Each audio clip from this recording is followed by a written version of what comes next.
નવસારીમાં ચોમાસું પ્રવેશ્યું તેને દિવસ વીત્યા 10 પણ હજુ ચોમાસું નવસારીથી આગળ જ નથી વધ્યું।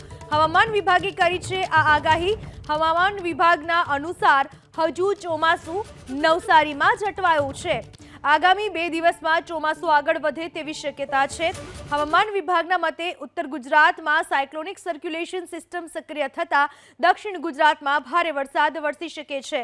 તો આજે અમદાવાદ, અમરેલી, પોરબંદર, ભાવનગર, જૂનાગઢ, ગીર સોમનાથ, સુરત, નવસારી, વલસાડ અને વડોદરામાં વરસાદ વરસી શકે છે। હવામાન વિભાગના મતે વરસાદની સાથે 30 થી 40 કિલોમીટરની ઝડપે પવન પણ ફૂંકાશે।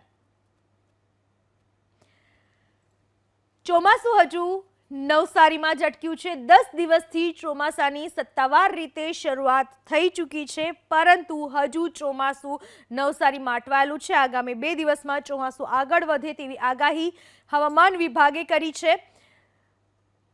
આજે દક્ષિણ ગુજરાતમાં વરસાદ વરસી શકે છે, સાથે જ અમદાવાદ સહિતના શહેરોમાં પણ ધીમી ધારે વરસાદ વરસી શકે છે। હવામાન વિભાગના મતે હજુ ચોમાસું ગુજરાતમાં 2 દિવસમાં આગળ વધશે। 10 દિવસથી હજુ ચોમાસું નવસારીમાં જ અટવાયેલું છે। 10 દિવસ પહેલા સત્તાવાર રીતે ગુજરાતમાં ચોમાસાની એન્ટ્રી થઈ હતી, ચોમાસાનું આગમન થયું હતું, પરંતુ આ ચોમાસું હજુ નવસારીમાં જ અટકેલું છે। જો કે ગુજરાતમાં છેલ્લા થોડા દિવસથી મોટા ભાગના જિલ્લાઓમાં છૂટો છવાયો વરસાદ વરસી રહ્યો છે।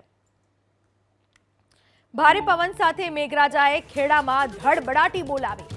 નડિયાદ શહેરમાં મેઘરાજા મન મૂકીને વરસ્યા। નડિયાદ સહિત આસપાસના વિસ્તારોમાં પણ ઇન્દ્રદેવે કૃપા વરસાવી। નડિયાદના કેટલાક વિસ્તારોમાં વીજળી ડૂલ થઈ। માતર, વસો, ખેડા અને લિંબાસી પંથકમાં પણ વરસાદી માહોલ છવાયો।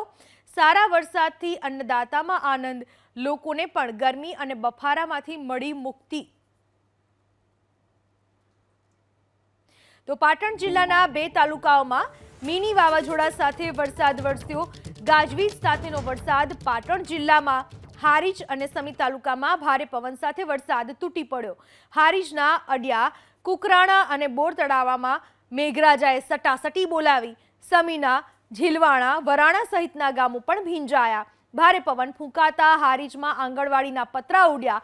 વૃક્ષો ધરાશાયી થવાની ઘટના પણ બની। તો હાઈવે પર પેટ્રોલ પંપનો લોખંડનો પોલ જમીનદોસ્ત થઈ ગયો।